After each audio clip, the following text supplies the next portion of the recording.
Hello everybody and welcome back to the NASCAR Heat 5 Career Mode Series. Today we are here at Talladega for the Alabama 500 with Matt DiBenedetto on pole for today. Of course, we just skipped qualifying because it's going to be a waste of time. We're going to qualify last anyway. But yeah, here we are in the second race of the round of 12.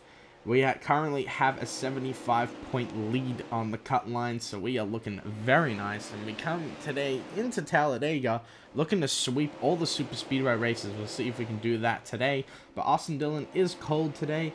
Kyle Larson, engine change after qualifying, so he'll go to the back, as well as BJ McLeod for an unapproved body modification. So a little bit of playoff implications. Larson and myself starting at the back.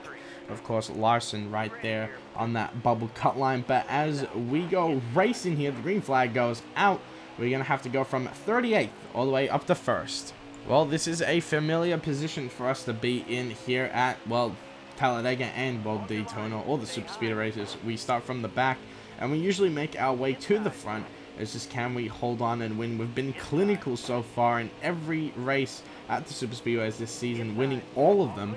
So can we win the final one here? Of course, that will advance us automatically into the next round and get us 5 extra playoff points today. Of course, I also want to get up to the front as quick as possible to try and get stage points, more specifically playoff points, by winning the stage. So if we can do that as well, that'll also be a mini victory to take with us. Of course, every point is going to matter.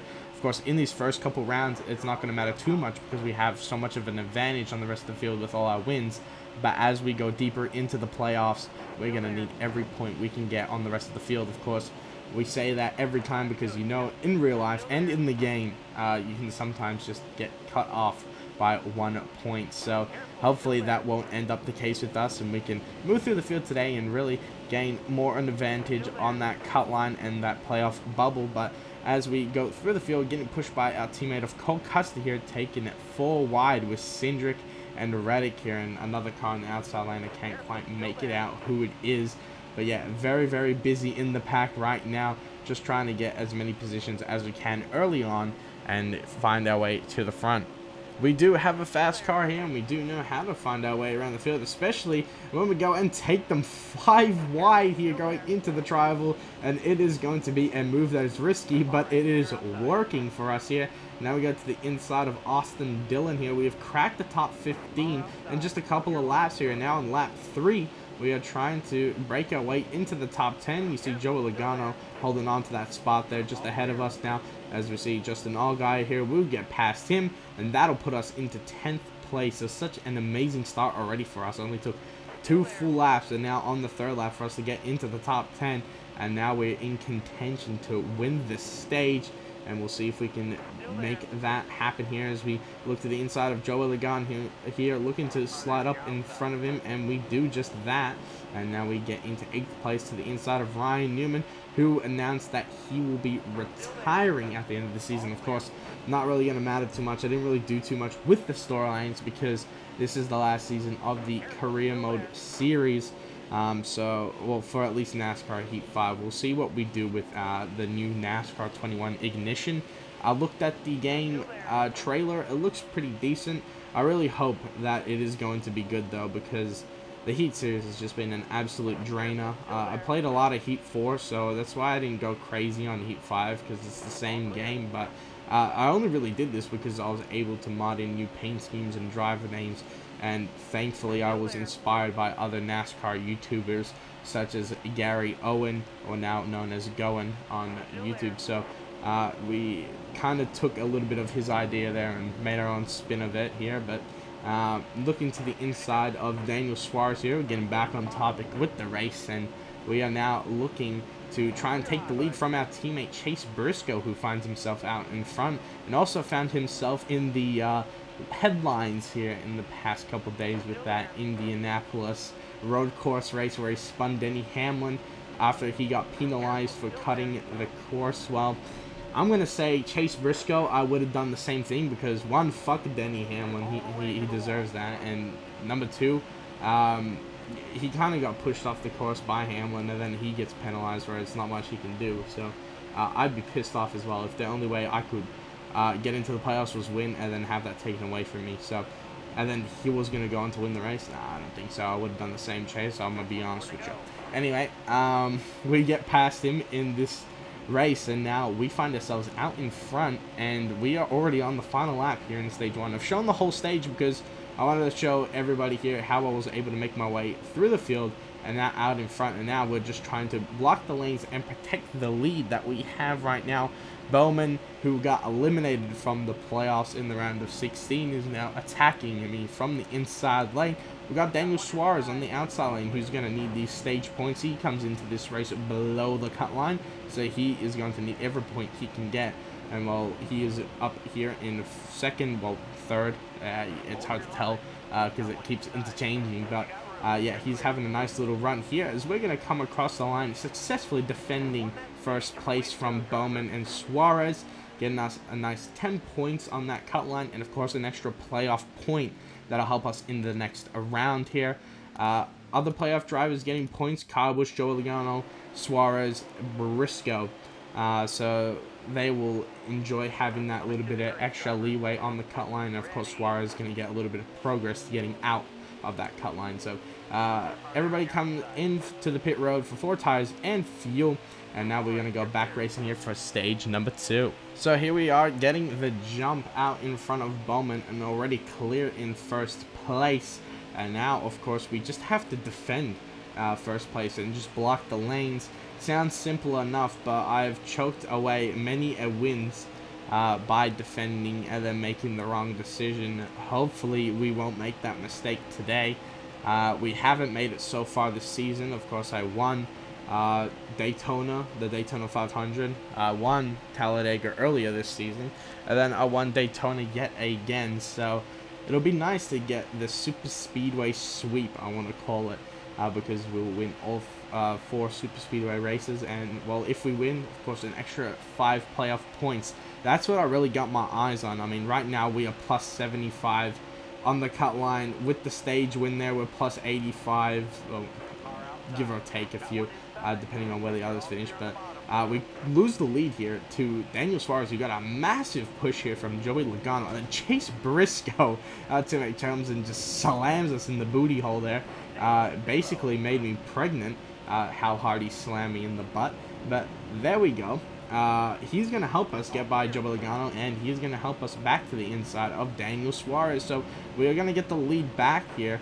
And as I was saying, those stage points we got pretty much means we're through to the next round. But today, I just want to get stage points and to win the race, get maximum playoff points from today's race. I know we can do it, but it is going to get a little bit difficult here, as you can see, because now we have 3 lanes to defend. We're now on lap 6, and then Ryan Blaney just pushed Denny Hamlin out of nowhere. They go to the lead.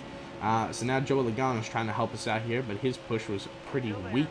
And now we are to the inside of that 12 car. Then Joey Logano, he was just like, you know what? I'm going to go and try get past this 10 car and go for the lead, because I know he's a very strong Super Speedway races. I'm pretty sure that's what Joey Logano was thinking. I'm not going to make up rumors or anything, but it seems like that's something Joey Logano would say. But anyway, he goes by. He goes into the lead.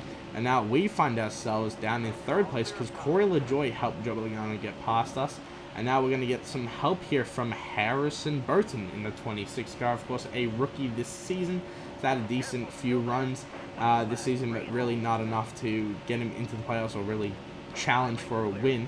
But now he is trying to help us out here as we're on the final lap here, stage 2. We want that extra playoff point, so hopefully we can make a move here on the backstretch, and that's what we're going to do. To the outside of Corey LaJoie here, getting that little bit of suck from Joey Logano here, as now we're going to look to the inside of him now going into turn 3 and 4. He fails to block me here. Now we get a side-by-side battle going into 3 and 4. Who's going to come out in front here? Well, we almost get clear of Joey Logano, but then he side sucks me. And now I'm going to fall back now as we make a little bit of contact coming up off the corner. Then I try to side suck him. Then I get a bit of help from Corey LaJoie. Who's it going to be? We're going to be coming to the line here. Corey LaJoie with an extra push. AJ Smith gets the stage 2 victory. That's an extra playoff point for us. And that is a very entertaining end to stage number 2 here as we take that little victory there. So it has been a perfect race for us so far. We just have one more stage to go here, and everybody is going to come in once again for 4 fresh tires, 2 cans of Sunoco fuel, and that'll get us to the end of this race here, as we're going to start once again from the lead.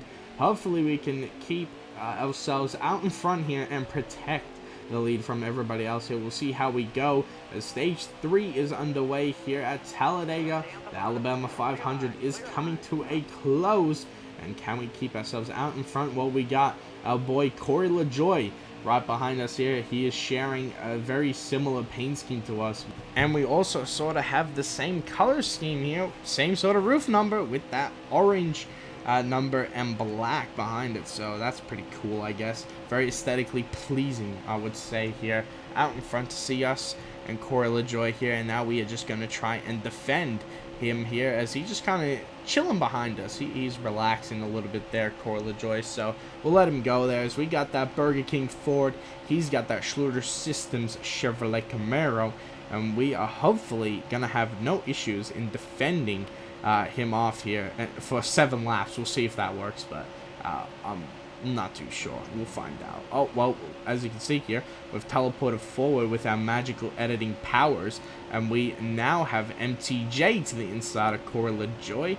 Finally, a little bit of action here in this final stage. And now Martin Truex Jr., who's never won on a super speedway before, is now looking for 2nd place on Corey LaJoie here, as we've just kind of chilled out in front and blocking Corey LaJoie. Now we have 2 lanes to block, so that's going to add a little bit of spice here. Hopefully we can manage that now, as actually there is going to be some trouble further back in the field. Timmy Hill goes around. Oh, when he gets a little bit of help there from Daniel Suarez. Bit of playoff implications there, because that's going to be some damage to the 99 car there in 39th place. And he is unfortunately going to be at the back. Timmy Hill will be out of the race, unfortunately. And we stay out here with Eric Almirola and Ross Chastain, as everybody else comes in for a bit of fuel, as we go back green flag racing for perhaps the final time here in NASCAR overtime. So it will be a green-white checker to settle this one here in the Alabama 500. Can we defend Ross Chastain and Eric Almirola? Well, Eric Almirola's had a terrible restart. He's already gone far back.